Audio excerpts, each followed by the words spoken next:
윤석열 전 대통령의 파면으로 조기 대선이 치러지게 되면서 교육계에도 큰 파장이 예상됩니다.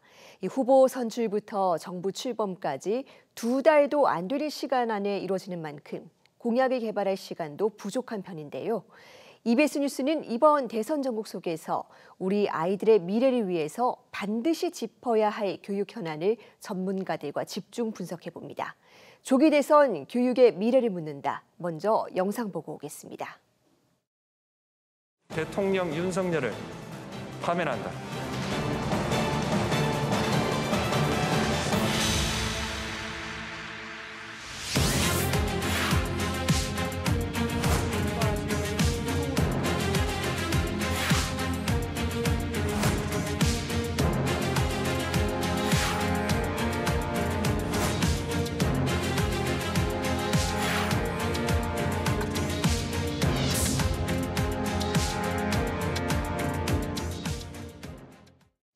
네, 조기 대선 국면에서 떠오를 교육 쟁점. 오늘은 그 첫 순서로 교육 재정 문제를 짚어봅니다. 김성천 한국교원대 교수와 함께합니다. 교수님 어서 오세요. 안녕하세요. 네, 일단 이 지방교육 재정과 관련해서 지난해 연말까지 아주 논쟁적인 사안이 하나 있었습니다. 바로 이 고등학교 무상교육에 대한 국고 지원을 올해부터 중단하게 된 것인데 그 배경과 의도를 어떻게 보셨는지요? 예, 문재인 정부 시절에 고교 무상교육이 전면 도입되었습니다. 윤석열 정부도 고교 무상교육 자체를 반대하는 것은 아니지만 그 부담의 주체는 중앙정부가 아닌 교육청의 예산으로 해라, 즉 지방교육 재정 교부금으로 감당하라는 입장입니다. 그런 입장이 나오게 된 배경에는 한마디로 학령 인구가 계속 줄고 있는데 왜 교육 예산을 해마다 늘고 있냐 이런 입장이죠. 한마디로 또 재정 낭비도 심하다라는 문제의식들이 깔려 있습니다.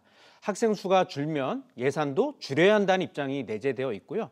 궁극적으로는 교육 재정의 효율화를 도모해야 한다는 한국개발연구원이나 기재부의 입장이 많이 반영되어 있다고 봐야 합니다. 이들은 교육청에서 무상교육 정도는 충분히 감당할 수 있는 예산이 있다는 관점을 가지고 있습니다. 감사원 자료를 근거로 교육청의 예산 불용액, 이월액이 많은 점이라든지 남는 예산으로 선심성 그리고 현금성 예산 사업 집행이 그동안 많았다는 비판을 하고 있거든요. 그래서 또 내국세와 교육 교부금이 자동 연동되는데 1972년도에 내국세의 11.8%에서 현재 2.79%까지 교부금 비율이 올라오다 보니까 교육청 예산이 충분하다는 입장입니다.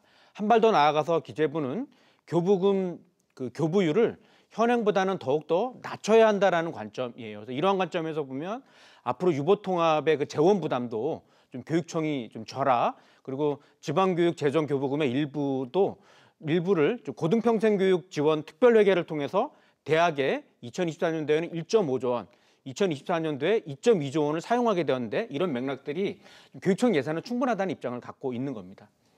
네, 그런데요, 이 시도교육청 입장에선 지난 2년 동안 연달아서 세수 펑크가 나지 않았습니까? 가뜩이나 이 세금이 절 거쳐서 교부금이 줄어들고 있는데 고등학교 무상교육 예산까지 떠안게 됐습니다. 부담이 상당할 것 같은데요, 어떻습니까? 예, 기재부에서는 좀 교육청을 일종의 화수분으로 보는 것은 아닌가 싶어요.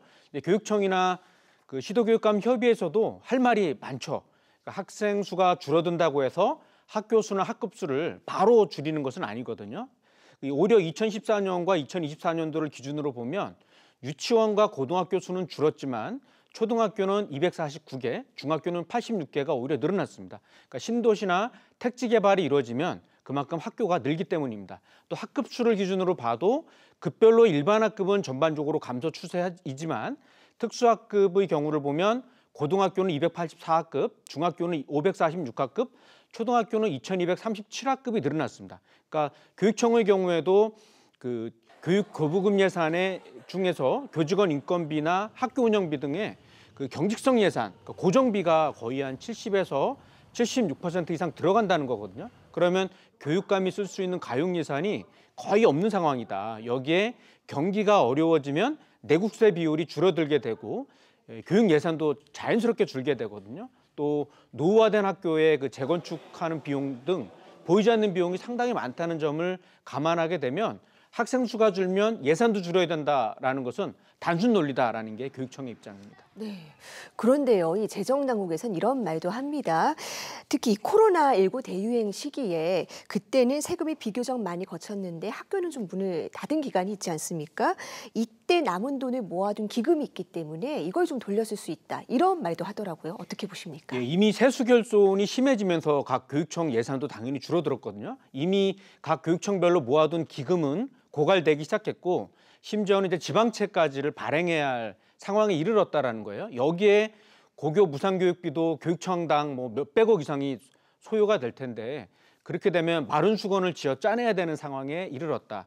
또 교육청에서도 교육부에서 대선 공약 사업들을 하다 보면 AIDT 같은 사업들을 하게 되면 교육청도 대응 예산을 마련해야 되거든요. 이 과정에서 자연스럽게 교육감이 해보고 싶은 뭐 교육감의 공약 사업이라든지 자치 사무는 위축될 수밖에 없다. 그래서 현재 교육청이나 학교에서도 예산이 부족하다는 아우성이 좀 높아지고 있습니다. 예컨대 과거에는 전문적 학습 공동체를 통해서 선생님들끼리 책을 읽고 토론하는 모습들이 나왔는데 이건 당장 긴급한 사업은 아니잖아요. 그러다 보면 예산을 안 세우는 교육청과 학교도 자연스럽게 나타나는 것이죠. 네, 그러니까 정리하면 점점 예산 압박이 심해지면서 이렇게 당장 쓰지 않아도 되는 예산, 그러니까 미래를 위한 투자는 점점 위축될 수밖에 없다라는 지적이신데요. 사업적 예산이 많아졌다는 얘기죠. 예, 그런데 이 또 하나 걱정이 되는 부분이 이 단순히 고교 무상교육뿐만 아니라 교부금 개편을 하자라는 논의도 꾸준히 이어지고 있습니다. 말씀해 주신 것처럼 학생 수가 줄어드니까 교육 예산도 따라서 줄여야 되지 않겠냐라는 건데 어떻게 받아들여야 될까요? 양 측면이 있겠죠. 현장에서는 그동안 교육청이 너무 중복 사업이나 필요한 놈 사업들을 많이 벌여서 현장이 힘들고 본연의 업무를 집중하지 못했다라는 비판이 있는데 예산이 줄게 되면 한마디로 교육청의 군살, 그러니까 불필요한 예산 사업들이 좀 줄어들 수가 있겠다라고 볼 수 있고요.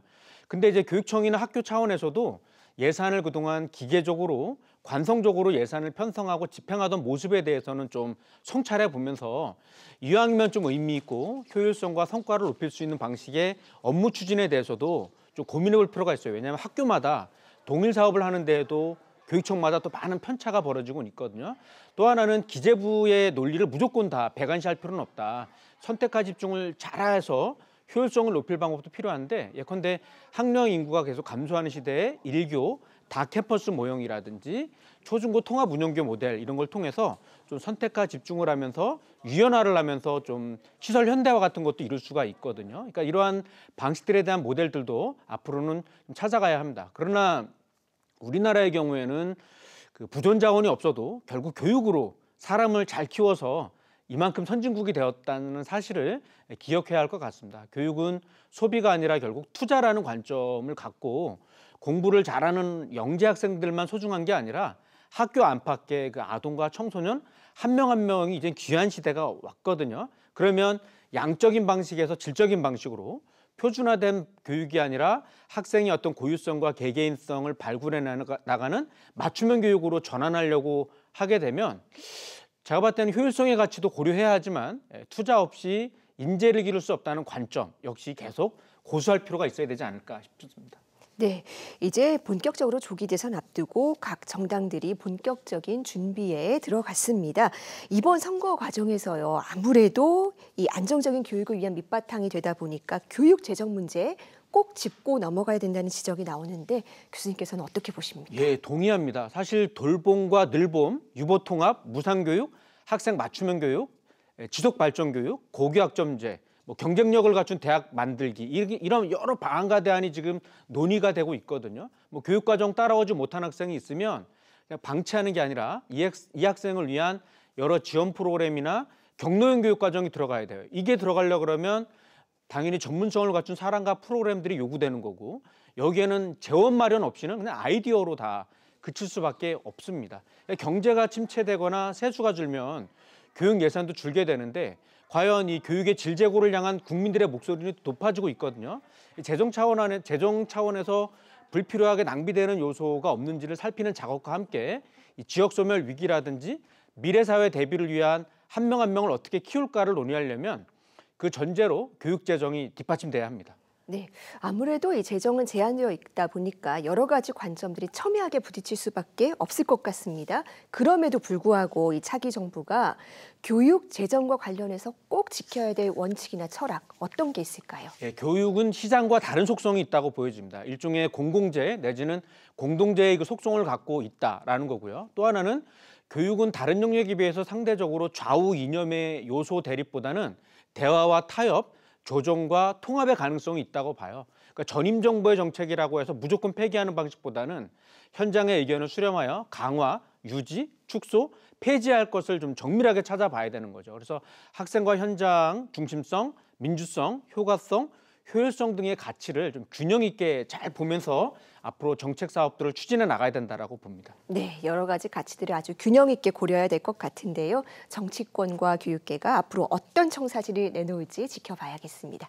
교수님 오늘 말씀 잘 들었습니다. 감사합니다. 감사합니다.